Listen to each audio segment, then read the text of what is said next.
Yeah, ribeyes. Ribeyes is my number one go-to. It's something about seeing the steak being seared on the grill. The grill marks. You know, pulling the slab of ribs off the grill marks. Just the smell of the open air blowing the smoke in your face. It's the presentation of the grill just wins out. And you're making me hungry.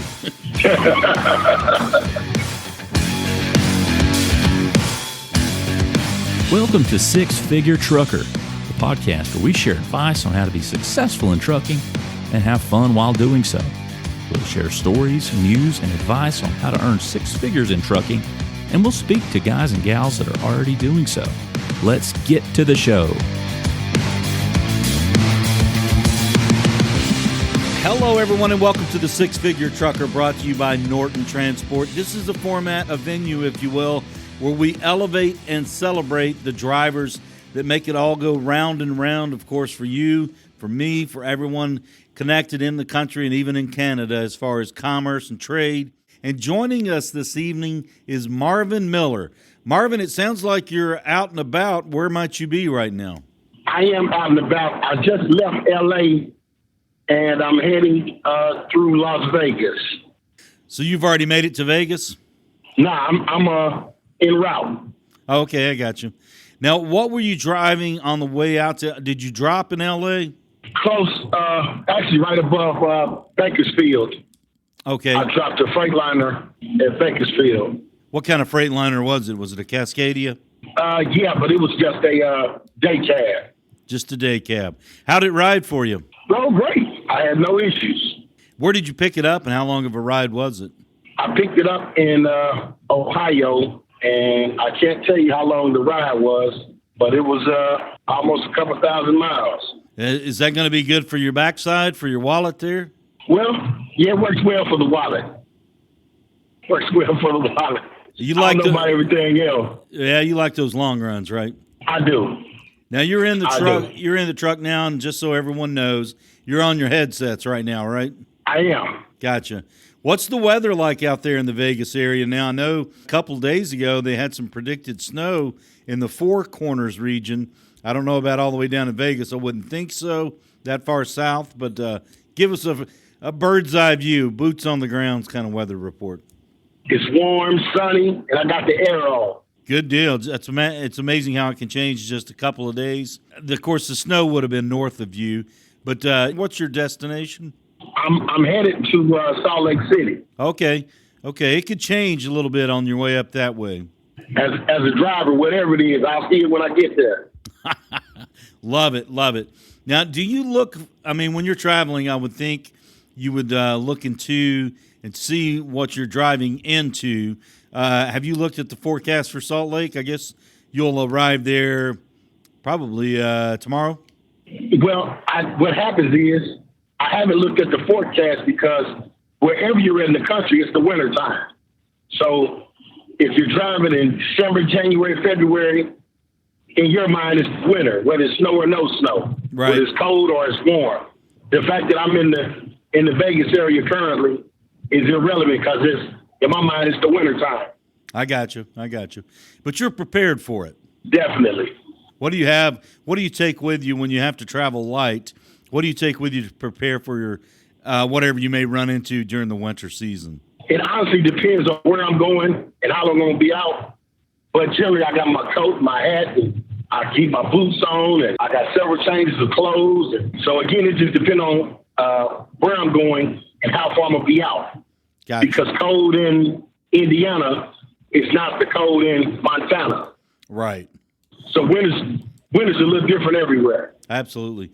What's the coldest you've ever been when you're out taking a load around? Just recently, I was manhandled in South Dakota. I know. And it was like negative. Yeah, it was like negative 30. Let's talk about that one. You and I know that one well. And you were out there for a while. If I'm not mistaken, that was mid to late December. Yeah, that sounds about right. Tell us what happened on that load there. I know, but for everyone listening to the Six Figure Trucker, brought to you by Norton Transport, they may not know the ins and the outs and the details of this story. It's a great story. Run with it. So what happens is in inclement weather, inclement means it changes at will. Sometimes the roads stay open, sometimes they close. And they ended up closing Interstate 90, and we was redirected to go around, and even the go around roads were closed. So I ended up being stranded for a week, and I can't even remember the name of the town, but it was somewhere. It was definitely off the beaten path. I think it was Fort Pierce, South Dakota. Is that right? Yeah, that sounds right. Yeah. And unfortunately, we go so many places, it's almost hard to keep up. Oh, it's all one big blur, particularly when you're there. Now, when it first started, it was a blizzard, was it not? Yeah, but again, as a truck driver, a blizzard's not just a blizzard. A blizzard to a truck driver is not a blizzard to a secretary, because we're on the road. So either it's passable or it's impassable, and only DOT determines one or the other. Now, what did you do once it was determined? Because if I remember correctly from a couple of months ago, not only were you stuck in the winter conditions, roads closed, blizzard-like conditions, but the truck had some mechanical issues on top of that. Unfortunately, in that type of weather, trucks are susceptible to all type of issues. And transporting trucks is a little different than being a conventional truck driver. A conventional truck driver drives the same truck every day, every week, or every month. So he has a certain maintenance schedule.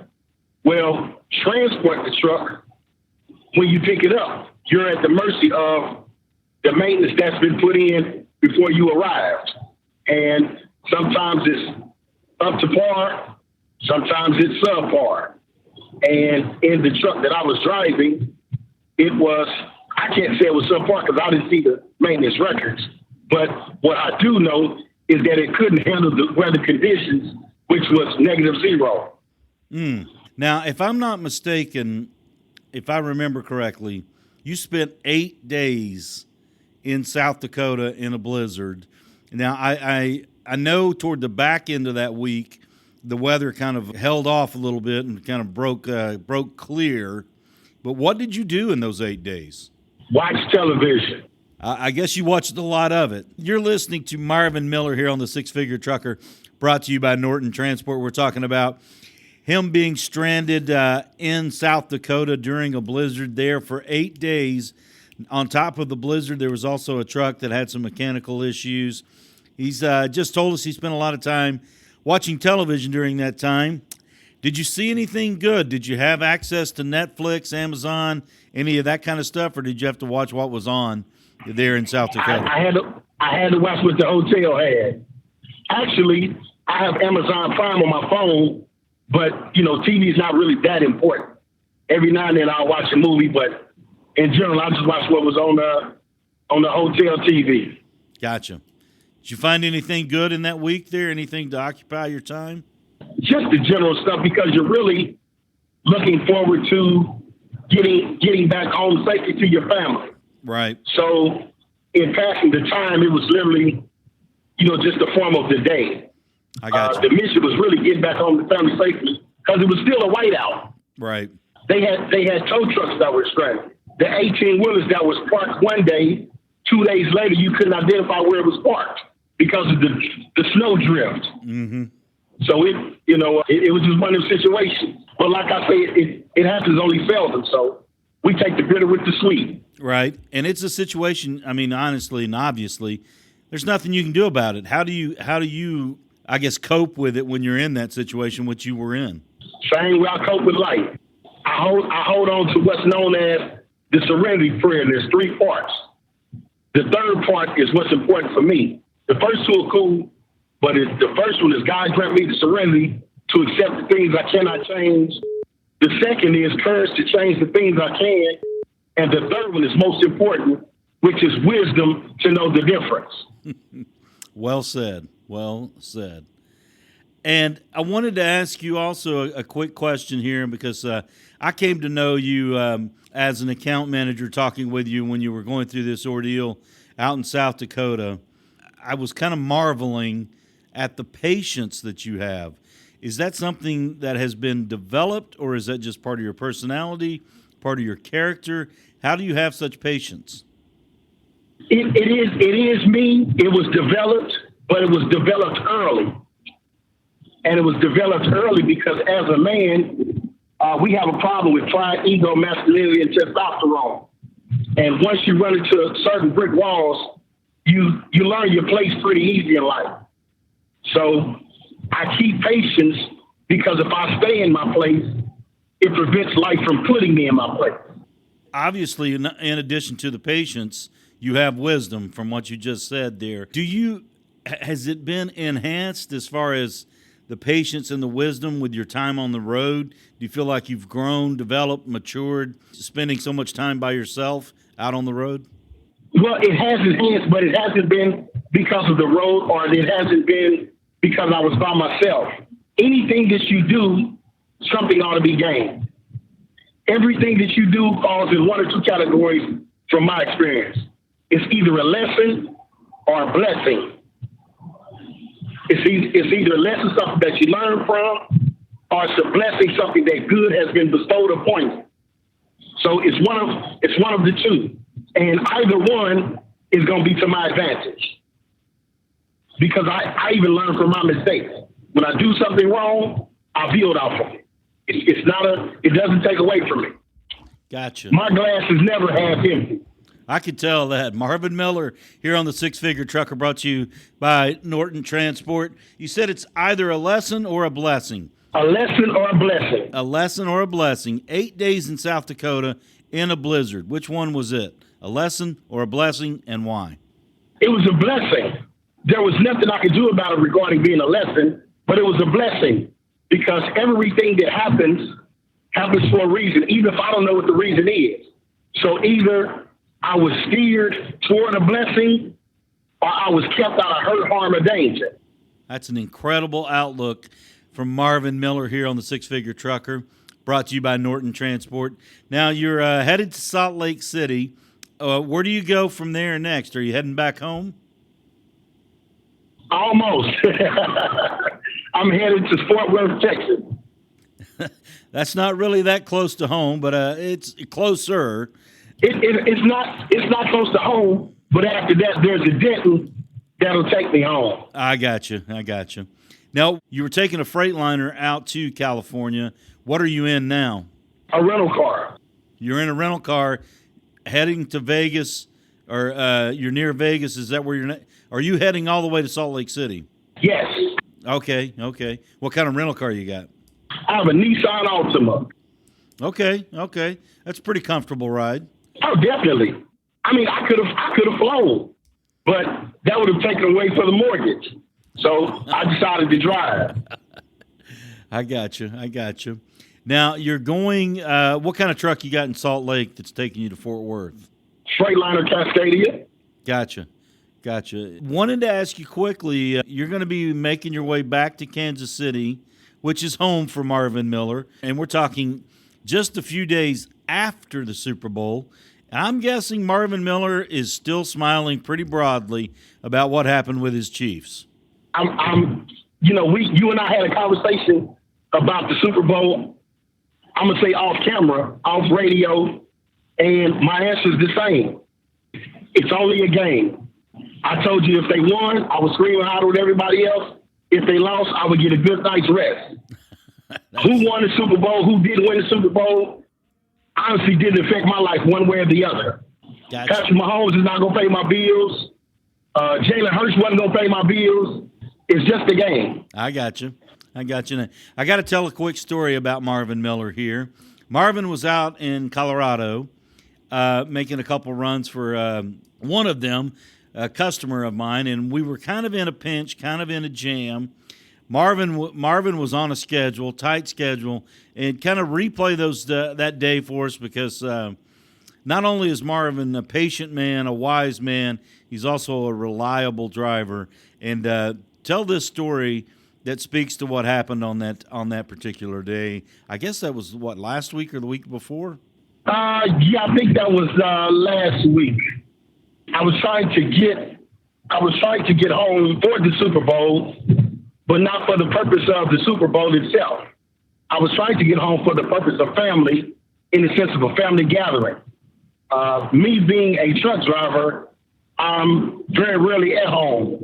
So anytime family meets, family get together, and we're able to bond, food, fun, celebrate, I try to be there. And it seemed as though I wasn't going to make it. And there was a request that was made upon me by John, and I didn't want to do it because it would hamper my schedule time-wise. But out of all honesty, Norton does a lot for me. And I had to cave and do the run for John on behalf of Norton because Norton does a lot for me. And all being said, looking at the end game, I did make it home for the Super Bowl to enjoy my family.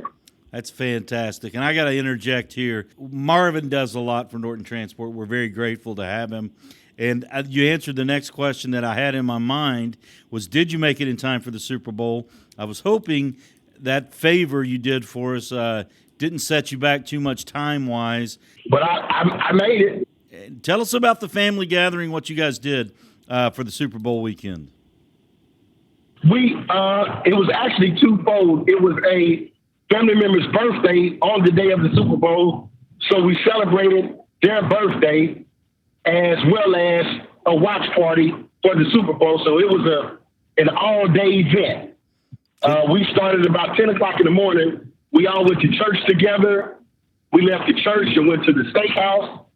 And at the steakhouse, we gave gifts and presents, and the birthday person opened up gifts and presents. This from so-and-so, this from so-and-so, and we all got to see and enjoy. And at the same time, other family members were setting up the place where we were going for the watch party for the rest of the birthday stuff. So we did all of that all the way up until the game started, which was at 5:30 Central. How many people were at the birthday party and at the watch party? I'll say 50. 50? Yes. Oh, that's a big crowd there. The family is obviously very important to you. And I know, being a Kansas City guy, you guys have a lot of steakhouses and barbecue places that are really good. Did you guys go to one that was an owned and operated or a franchise? What kind of place did you guys go to for the steakhouse? The steakhouse we went to, I forget the name of it. It's in the city called Lee Summit, Missouri. But we went to, I can't think of the name of it. But the trick with the barbecue for the people that live in Kansas City, we're not enamored with the barbecue places because we all do barbecue ourselves. Everybody in Kansas City does barbecue. Well, take us inside the preparation for the barbecue from Marvin Miller. Tell us how you do it, how often you do it, and what your secret is to having that scrumptious barbecue. You got to marinate your meat. The meat must be marinated at least 24 hours in advance. And some people use coals, but everybody's going to wood chips. Right. And marinating is the most important part. And again, at least 24 hours in advance. Now, marinade is the most important part to your barbecue. Now, what's in your marinade? It depends on what I'm marinating. Right. But let's say I'm doing baby back ribs. Yep. I use Italian dressing. You don't even have to season the ribs. Just marinate them in Italian dressing for at least 24 hours. But you got to pull the skin off the back of the ribs. Oh, absolutely. You got a problem. Pull the skin off the back. Yeah. Pull the skin off the back of the ribs first, and you wash your meat. You can't just take it out the back and prepare it. You take it out the back, you pull the skin off the back of the ribs, you wash your meat real good, and you marinate it in Italian dressing seasoning for at least 24 hours. And you cook it low and slow. Oh, absolutely. Absolutely. Norton Transport is here in the South, and we're big on barbecue here in the South as well. And we believe in low and slow. You were talking about charcoal and wood chips. Do you ever do yours on a pit type thing where you're using, like, say, oak, cherry, apple, maple, some kind of wood like that? It depends on the gathering. Sometimes it's just for the family at home, and you might wake up one morning and say, you know what? I want some barbecue today. So you'll just do it on the barrel type barbecue grills. Sure. Whether they're small or large, and you fire it up and let it go. Right. Yeah, you fire it up and let it go. But if it's a large gathering that's been prepared over time, yeah, we'll do it on the pit. I got you. Now, are you a guy? Have you tried the wood pellet smokers? Not a fan of the wood pellet smokers because they're usually electric. Right. And for those of us in barbecuing is not about cooking the food.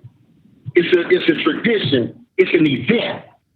It's where people get together, play cards, dominoes, reminisce as the food is going.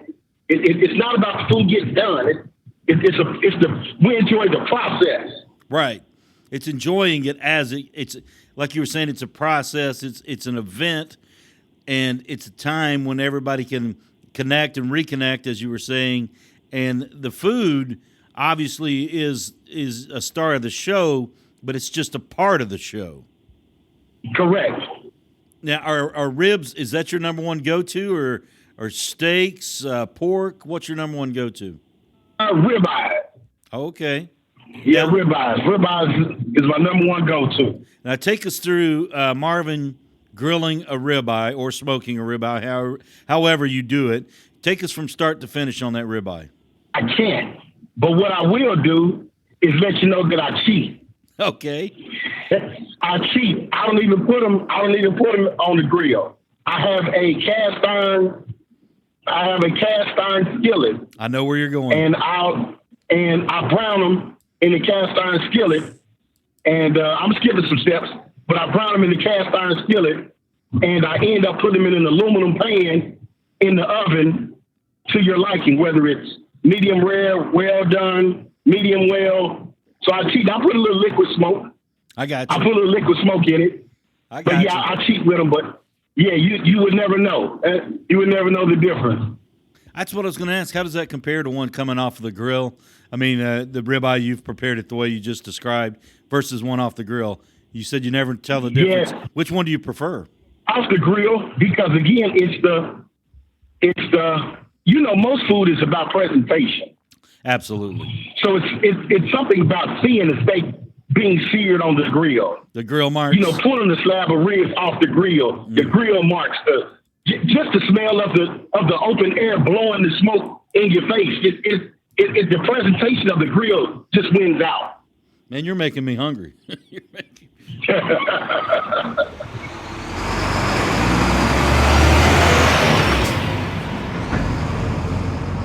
All right, Marvin, let's talk a little bit about driving. How long have you been driving? I started driving in 2006. Okay. How many years is that? That's going to be about, 16, 15, 17 years? Well, and the crazy part of it is that I didn't even intend to start driving. So I had a job as a helper, right? And I was working for an ice company. Okay. A wonderful ice company, guy named Walter Berry, Berry's Exotic Ice. Shout out to Walter Berry. So what happened is, towards the end of the ice season, I was asking him, what's our last date? So as I'm applying for new jobs, I can let them know my start date, right? I asked him a couple of times, he never answered me. Right. So long story short, I called him one time and was like, hey, I need to know. So as I'm applying for the new jobs, I can tell him when I can start. And he told me that my employment at Berry's Arctic Ice wasn't ending because I was his new driver. Little did you know. I was like, I had no clue. Never drove a truck before. But he loved my disposition. Right. I have social skills. He loved my disposition, my social skills.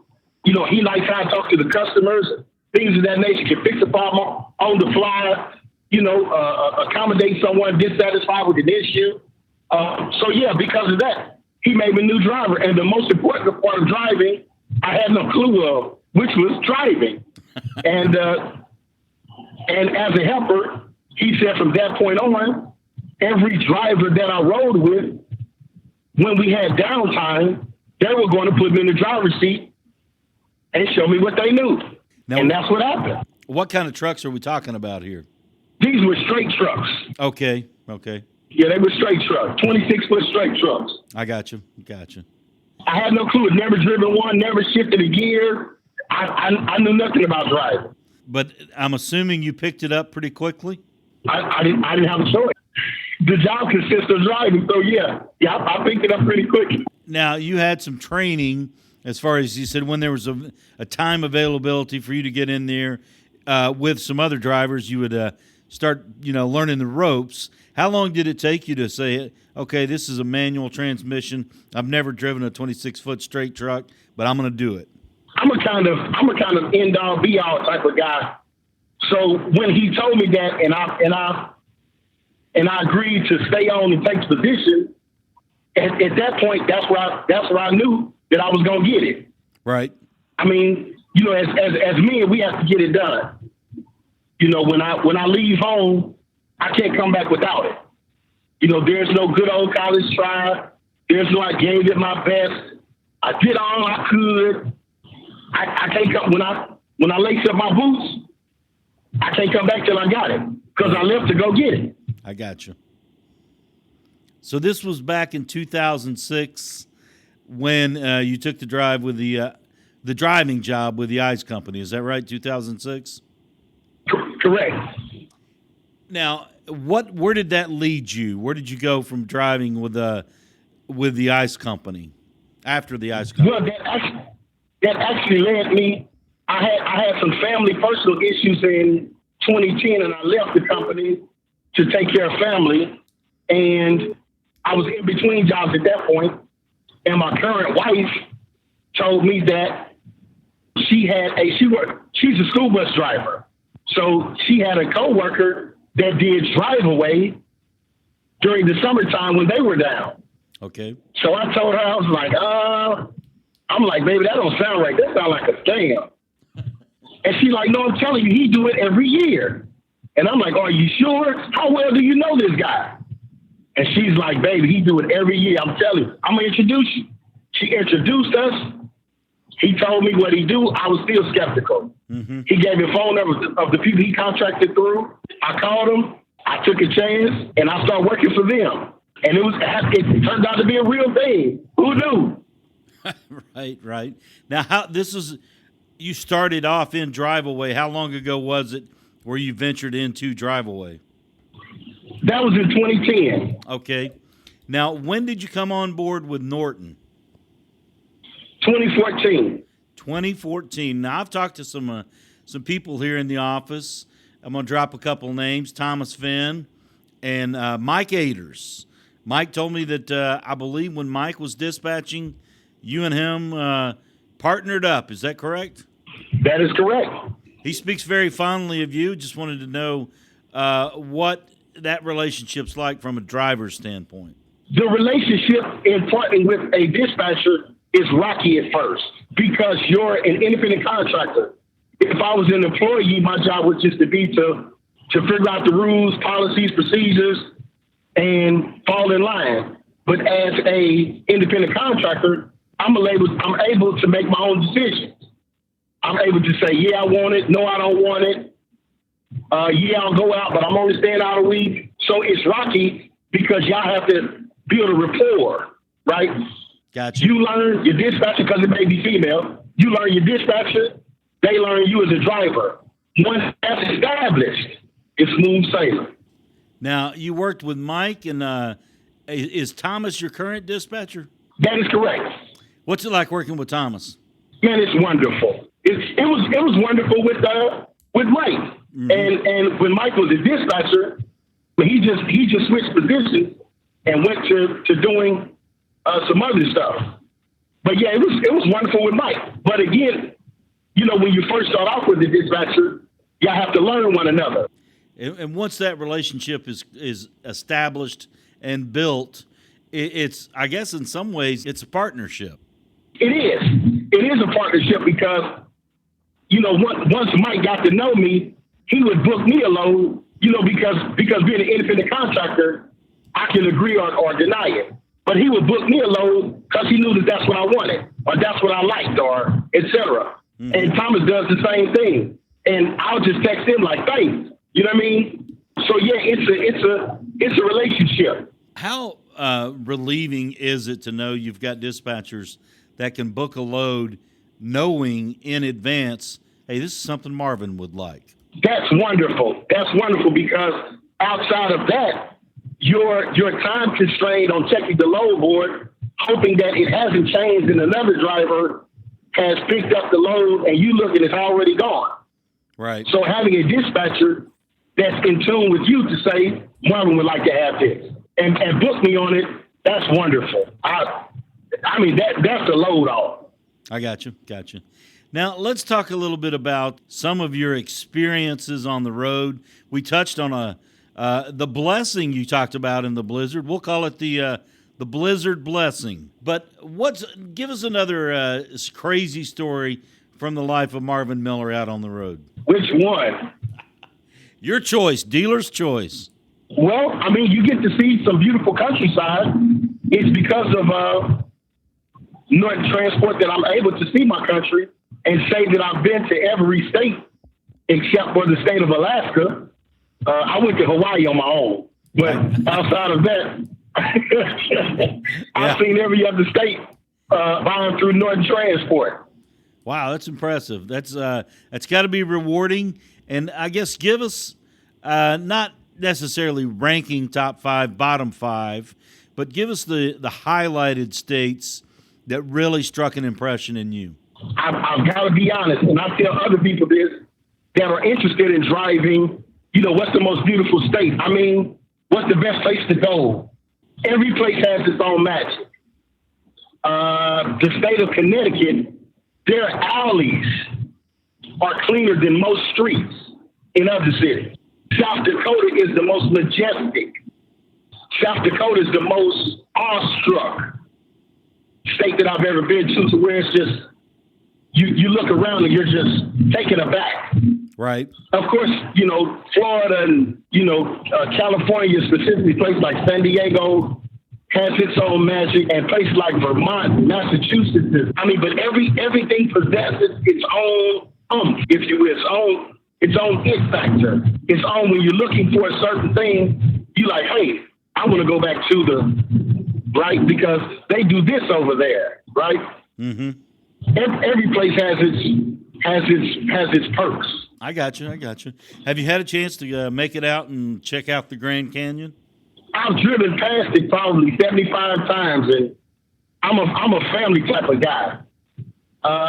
Only way I would ever stop is if I had my family with me. I got you. And let me back up a little bit. Sure. So I told you that my wife was a school bus driver, right? So when she got me into Driveaway, my pay dwarfed hers, right? Mm-hmm.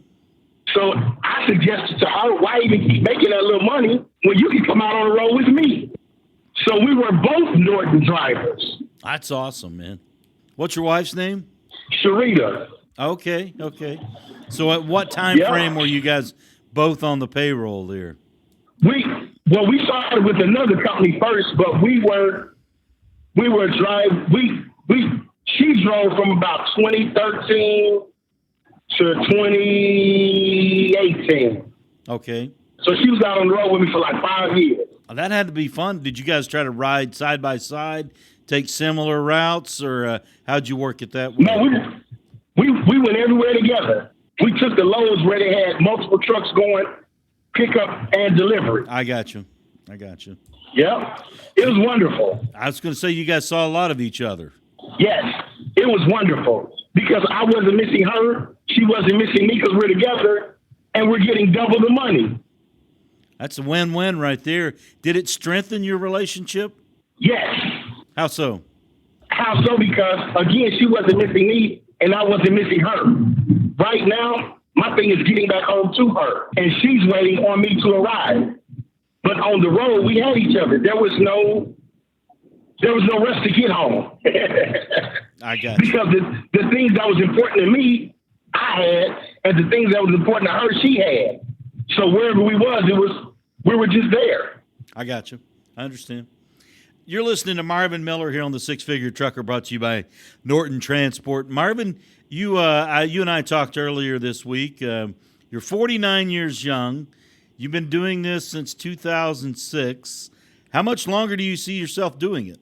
It all depends, because one of the disadvantages of being a truck driver, period, whether it's drive away or conventional truck driver, is you have bad eating habits, and it's a bad occupation in the sense of healthy living. So personally, I'm a tad bit overweight. Well, there's nothing wrong with that. Nobody's perfect. I mean, I'm underscoring tad, but you get the point. I got you. Well, it does lend itself to tough eating habits on the road. I mean, you're on the go, obviously, all the time. Is that something you've thought about as far as trying to make some changes, some adjustments to how you eat? I mean, it's crazy when you're on the road all the time and you can't really, I guess you could pack some things to eat healthier, but a lot of the times you're at the mercy of the road. Unfortunately. Right. What kind of things do you normally eat on the road? Actually, I'm sitting here. I have a bowl of Raisin Bran next to me that I've been eating dry cereal. I got you. That's pretty healthy. Yeah, but it's something I just started out of basically desperation. Okay. I got you. So I try to buy fruit in the jar, a fruit in the can, something that's non-perishable that I can take with me. But again, there's only so much you can put in the bag. Right. Have you made it? Are you making a concerted effort to shed some pounds, even though you're still living on the road? Yes, but it's just the occupation. I have what's called a black card with Planet Fitness. So with Planet Fitness, I'm able to use any Planet Fitness in America. Okay. Problem is, when I get to where I'm going, I ain't got room for Planet Fitness. I'm tired. Right.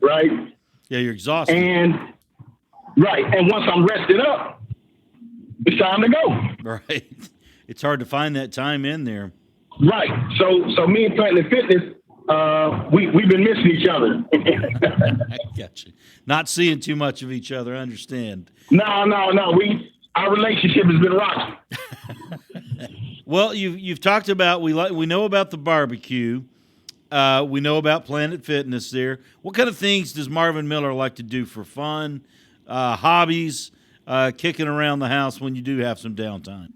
I love to travel. And my wife loves to travel. So generally, when I'm not at work, I'm still on the road.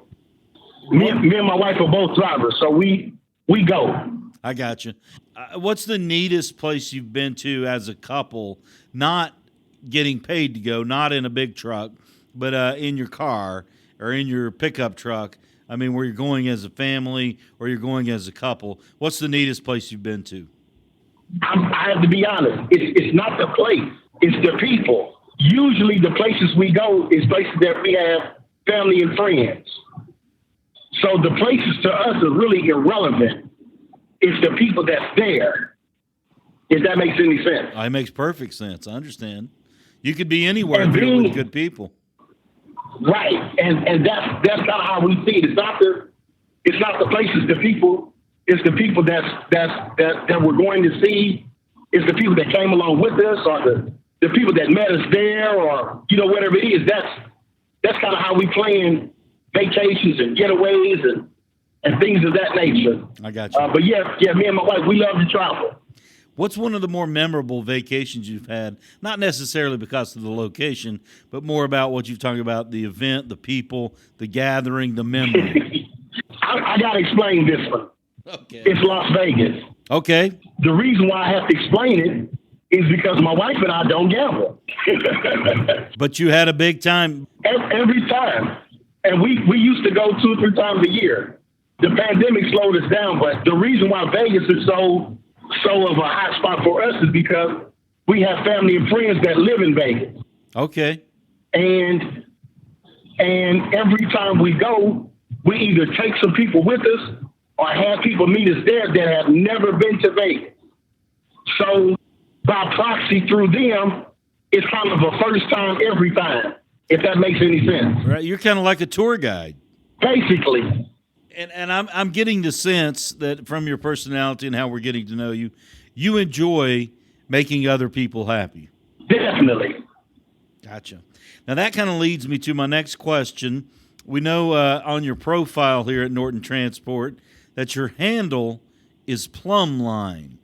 Now you and I talked about this briefly. There's a meaning there. I guess break it down for us. Why the name Plumbline? Plumbline is literally biblical. It's literally biblical. There's a prophet in the Bible named Amos that was given a vision of a plumb line, and it became the symbol of the standard by which God's people would need to live. And after that, he represented the standard by which to judge people and for the judgment to be gained, if that makes sense. That makes perfect sense. Now, when did you decide to adopt that as your handle? When the Norton app came with some type, I forget the name, but it's a rating system or ranking system, if you will. And I adopted it then, one, to stand out, and two, because every other trucker, whether he's the green duck or the cowboy or whatever his handle is, to him it always means something. Right. So I wanted my handle to mean something to me in the ranking. And when you and I were talking about that name, when you look into it and you delve into the meaning of it, I think your first response to me, or your first answer to me was, if you know, you know. Yeah. Yeah, there's a lot more to it.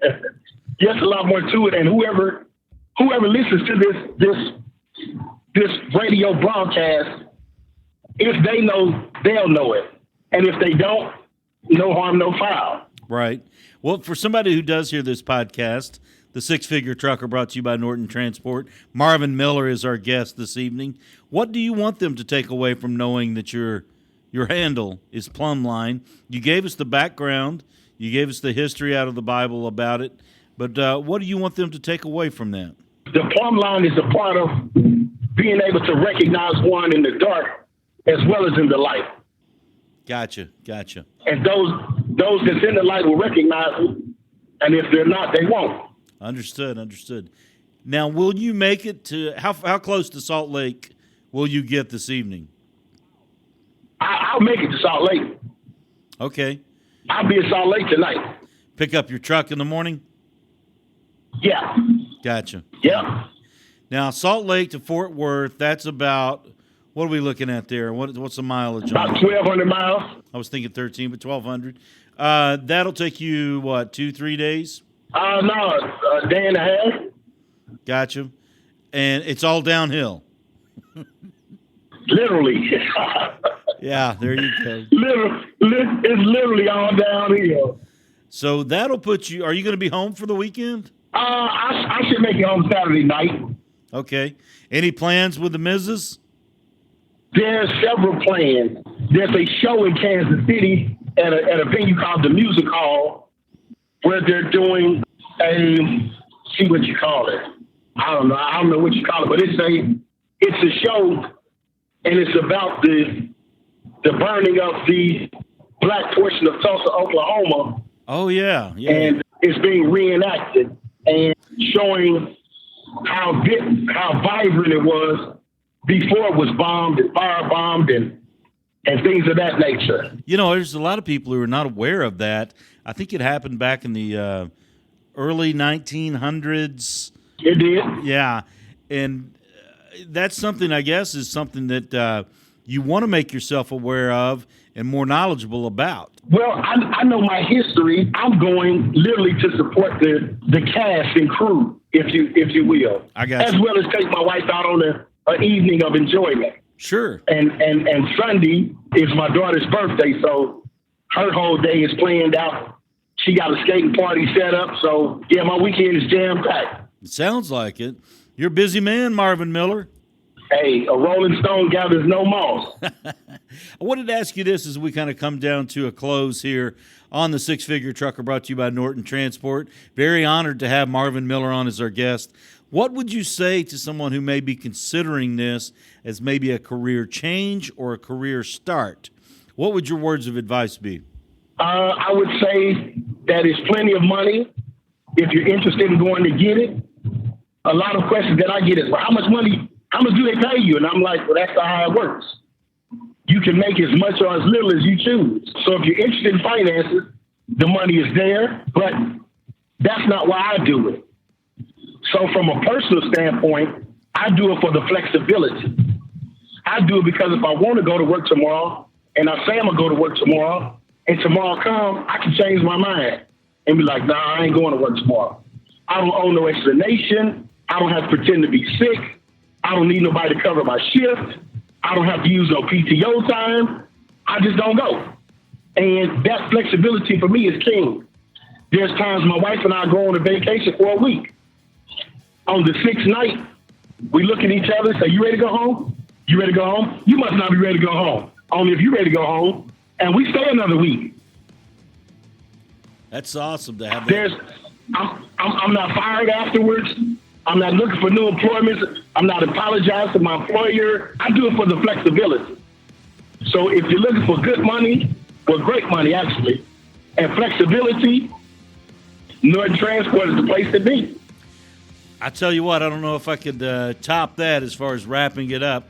Marvin Miller, thank you so much for being with us on the program. We really appreciate you being on the Six Figure Trucker, brought to you here by the folks here at Norton Transport. And really appreciate the wisdom that you dropped on us, the patience that you showed us, and everything you shared with us. Thank you very much, and be safe out there. Thank you for having me. All right, Marvin, take care, brother. All right, you too. Six Figure Trucker is brought to you by Norton Transport. Norton Transport is a drive-away trucking company that customers can rely on. It offers excellent independent contract driving opportunities to professional, courteous, and qualified drivers that can provide the kind of service we deliver. If you're interested in learning more about Norton or just want to subscribe to the show, check out 6-figuretrucker.com. That's 6-figuretrucker.com.